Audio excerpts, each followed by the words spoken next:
Boa noite, igreja, graça e paz a todos.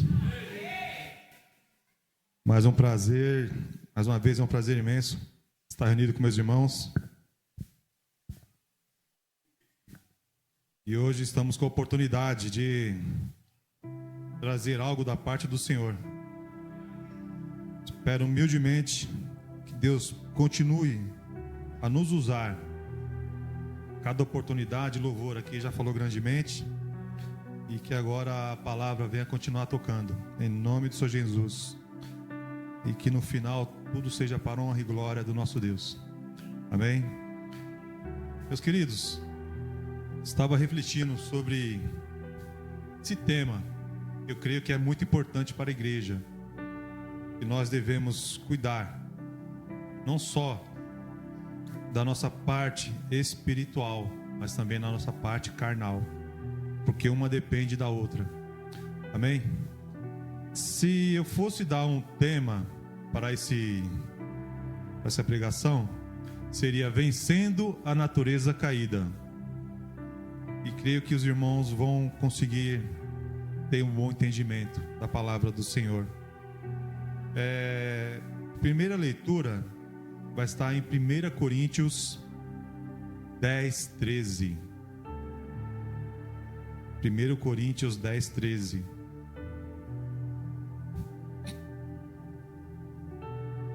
Que fala para nós que é possível sim vencer a tentação da carne. 1 Coríntios 10, 13 diz assim: não veio sobre vós tentação, senão humana, mas fiel é Deus, que vos não deixará tentar acima do que podeis. Antes, com a tentação dará também o escape, para que possais suportar. Amém? Os irmãos podem se sentar, fiquem à vontade. Nosso Deus é fiel. Como já foi falado aqui hoje, Ele tenta aquele a quem Ele ama, porque Ele quer aprovar a cada um de nós. E cabe a nós termos maturidade para entendermos as situações que vão ocorrendo na nossa caminhada ministerial, familiar, no trabalho. Então nós temos que vencer sim as tentações da carne. Eu vou passear um pouquinho pela Bíblia. Não vamos ficar somente em nenhum texto. São vários exemplos que nós temos de como é possível nós vencermos a carne. E esse primeiro versículo mostra que a tentação veio para nós como homens, como mulheres. Nós, na nossa humanidade, seremos tentados. Isso é uma coisa que nós temos que ter convicção. Não há santo entre nós. Não há quem deixe de ser tentado. Se o próprio Jesus Cristo foi tentado e aprovado, Ele nos mostrou que humanamente é possível. Amém? Meus queridos, vamos voltar um pouquinho até Mateus 4, por favor.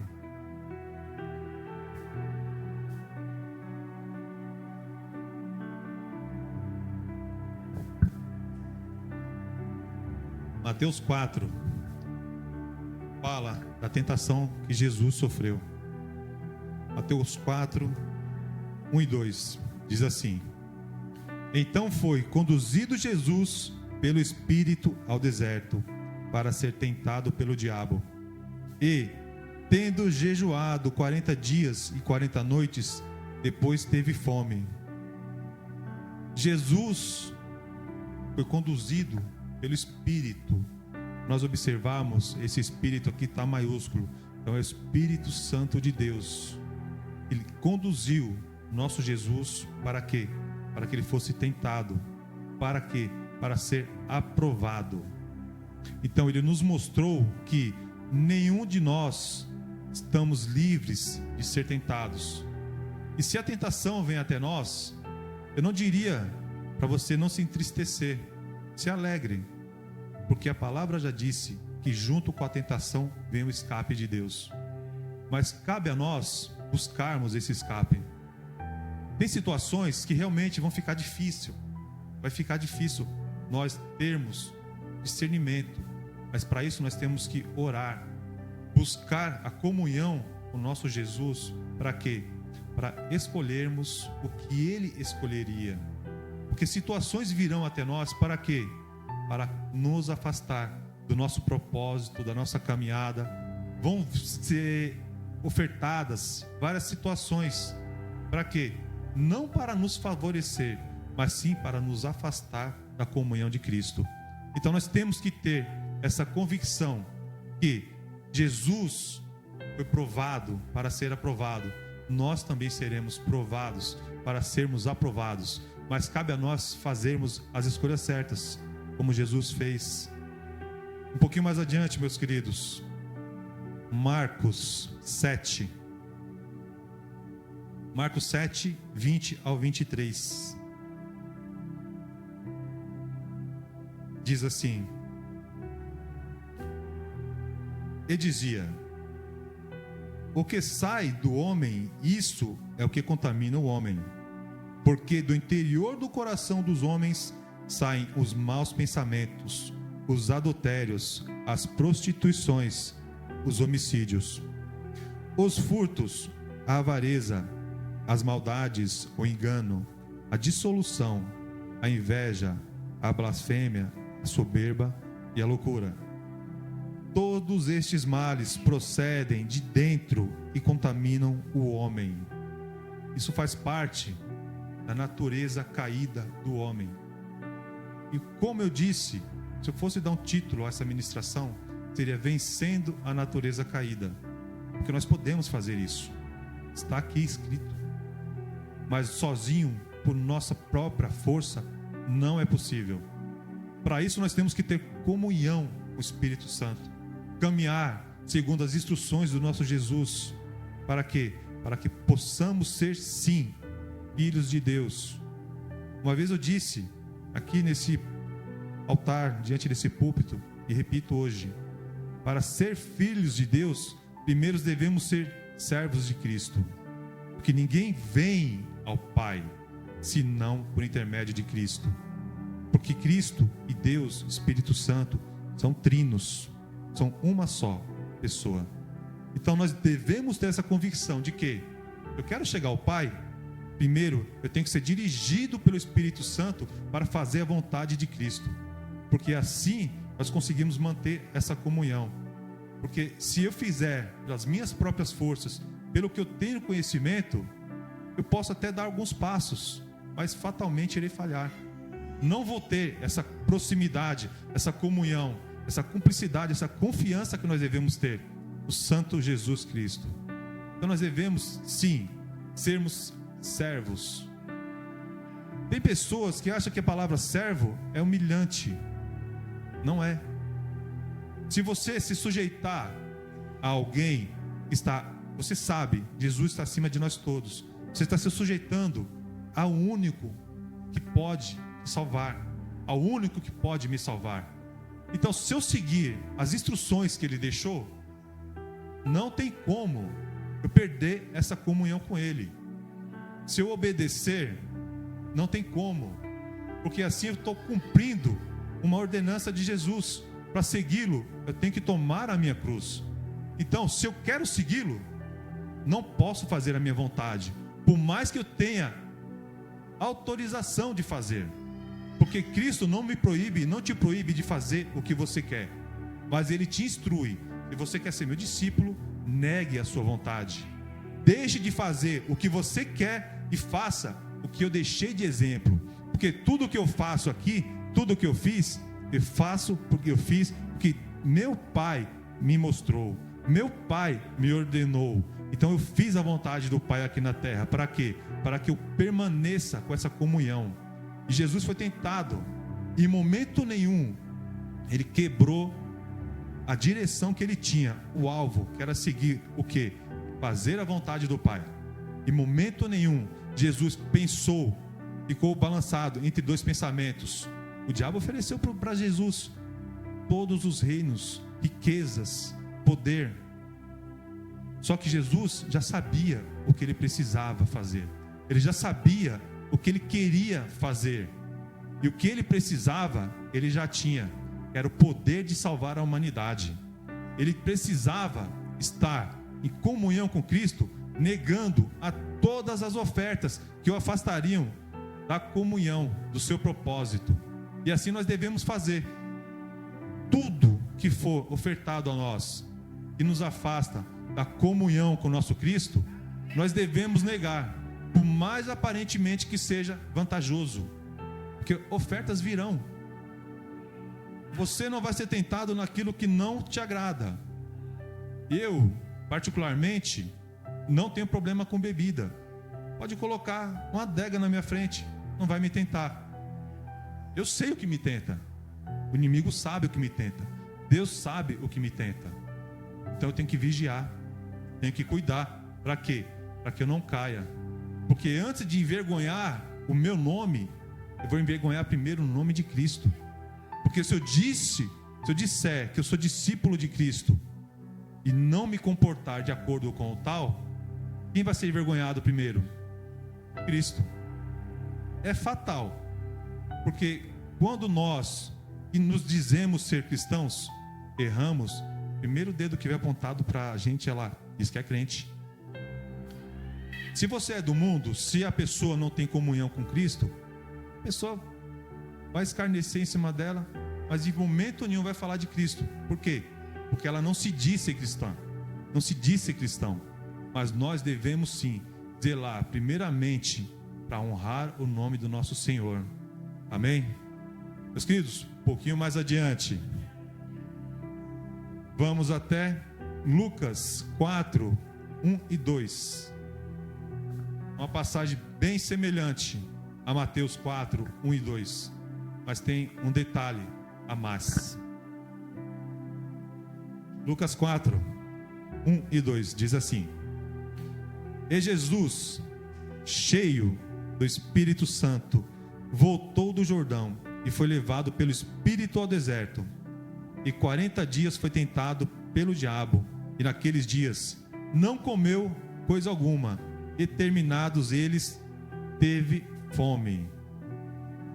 A humanidade de Cristo foi provada, porque era uma necessidade física dele se alimentar. Foi oferecido a Cristo. Se você é Cristo, transforma essa pedra em pão. Jesus poderia, mas se ele fizesse isso, ele estaria fazendo a vontade do Pai ou a vontade do inimigo? Estaria fazendo a vontade do inimigo fatalmente. Então, quando nós somos confrontados, nós não precisamos provar para quem não é conosco, para quem não tem a mesma fé de nós. Não precisamos provar para essas pessoas que nós somos. O nosso comportamento vai falar por nós mesmos. Então, as nossas escolhas vão ser testemunhas, muito mais do que palavras. O que nós possamos dizer vai ser muito mais como palavras, o seu testemunho, o seu comportamento, o que você vai fazer de acordo com a situação que for apresentada a ti. E Jesus cheio do Espírito Santo, se ele estava cheio do Espírito Santo, mostra comunhão. Isso é uma coisa que nós devemos buscar, mesmo cheio de ocupações, afazeres, trabalho, cuidar da esposa, cuidar do marido, cuidar de filho, casa, trabalho, carro, tudo. Nós devemos sempre estar procurando orar. Eu durante o dia estou tentando me aproximar mais dessa situação de oração diária. Eu não estou pegando um instante único durante o dia, estou orando várias vezes durante o dia. E agradeço a Deus, primeiramente a Ele, que tem nos guardado, tem me guardado. Ontem não, foi antes de ontem, sofri uma nova tentativa de assalto. Mas graças a Deus, pela visão que eu tive da situação, a leitura antecipada à ação do ladrão, eu consegui me antecipar e o assalto foi frustrado. Então nós devemos estar vigilantes com o que nós vamos fazer, com o que está ao nosso redor. O pecado que se aproxima de nós, nós devemos ter vigilância sobre esse pecado. Porque se a gente brincar com o pecado, daqui a pouco ele vai estar íntimo de nós. Daqui a pouco nós estamos achando que aquele pecado não tem mais nada a ver. E aí é onde nós vamos ser abraçados, enlaçados por Ele. Aí é onde nós entraremos, como eu costumo falar, de uma cadeia sem muros, uma prisão sem grade, que fica nos aprisionando e nos afastando, nos impedindo de ter esse contato com Cristo.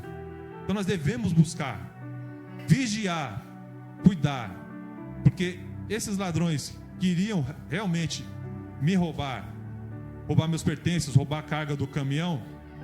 Quando eles perceberam, quando eu percebi, aliás, primeiramente a ação deles, eu fiz o quê? Eu me afastei. Eu não paguei para ver, eu não brinquei com o pecado, com o perigo. Eu me afastei e avisei o meu ajudante, mas outro motorista que estava lá fazendo entrega: vamos nos afastar, para quê? Para não sermos alvo. Os rapazes lá ficaram rodeando o caminhão, viram que não conseguiram o que queriam conosco, pegaram o próximo caminhão que vinha atrás e roubaram o celular e a aliança do rapaz. Pela misericórdia de Deus, devolveram o celular porque estava todo quebrado, e a aliança, como não era uma aliança de ouro, também devolveram, mas ficaram por ali até que a polícia foi acionada e foram embora. Então nós devemos vigiar, sermos vigilantes, não só aqui dentro da igreja, mas fora da igreja.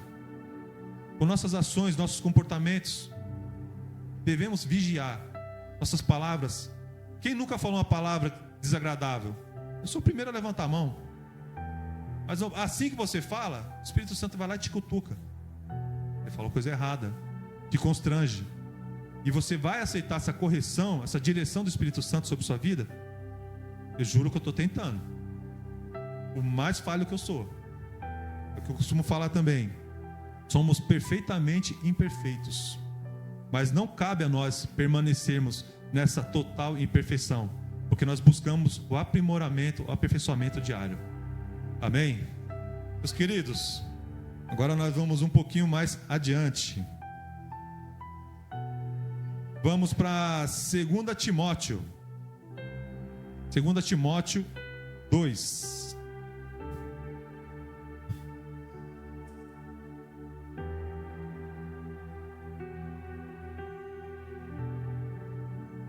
Segunda Timóteo 2, 20 e 22. Do 20 ao 22, aliás. Que diz assim: ora, numa grande casa, não somente há vasos de ouro e de prata, mas também de pau e de barro, uns para a honra, outros, porém, para a desonra. De sorte que, se alguém se purificar dessas coisas, será vaso para a honra, santificado e idôneo para o uso do Senhor e preparado para toda boa obra. Foge também dos seus desejos da mocidade e segue a justiça, a fé, o amor e a paz com os que, com um coração puro, invocam ao Senhor.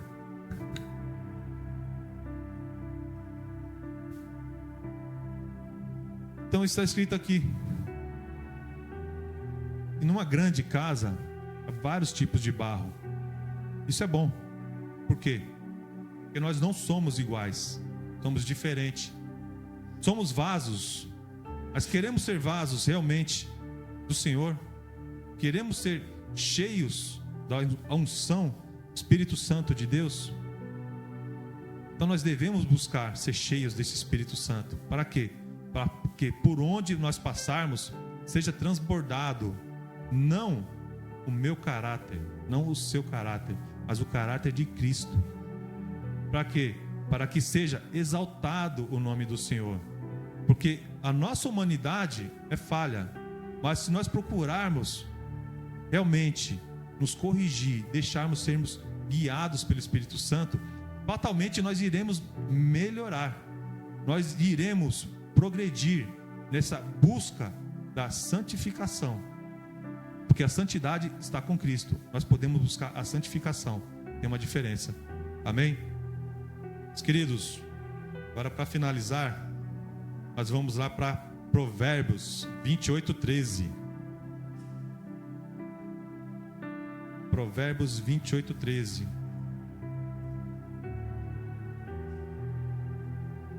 que eu creio que é o que o cristão deve fazer. Porque nossa natureza, realmente é a natureza caída, pecaminosa. Mas se nós buscarmos nosso Senhor Jesus, Ele vai nos alcançar com sua graça, com sua misericórdia. Diz assim, 28:13: o que encobre as suas transgressões nunca prosperará, mas o que as confessa e deixa, ao detalhe, além de confessar, tem que deixá-los, alcançará misericórdia. Então, se nosso Jesus Cristo se entregou na cruz por cada um de nós, se nós somos verdadeiramente discípulos de Cristo, negamos a nós mesmos, tomamos nossa cruz diariamente, proclamamos diariamente, mostramos que nossa carne está caminhando em sentido ao Calvário. Para quê? Para a morte, para que haja uma vivificação do Espírito Santo em nós. Nós realmente estamos no caminho certo. Realmente estamos buscando ser discípulos de Cristo. E se confessarmos nossos pecados, que creio que não são poucos, cada um sabe do seu, a gente não precisa dar exemplo. Nossa consciência é nosso advogado e nosso juiz, nosso acusador e nosso absolvidor. Então nós temos que ter essa consciência de confessar nossos pecados a Cristo, realmente, e deixá-los. Porque não adianta nada eu confessar o meu pecado hoje para Cristo e amanhã pecar novamente o mesmo pecado. Aonde está o arrependimento? Nenhum. Isso é apenas remorso. É um sentimento mau que o Espírito Santo está tentando te mostrar que você está errado. Mas você com coração duro, eu com coração duro, não deixamos o Espírito Santo moldar-nos. Então nós temos que ter esse coração amolecido pelo Espírito Santo. Para quê? Para que possamos confessar nossos pecados e deixá-los, para assim podermos ser realmente discípulos do nosso Senhor Jesus Cristo. Porque enquanto nós tivermos um corpo físico, nós seremos tentados, faz parte da nossa natureza. Mas se nos aproximarmos de Cristo, com certeza nós vamos melhorar e vamos buscar essa santificação. E assim eu agradeço a minha oportunidade em nome do Senhor Jesus.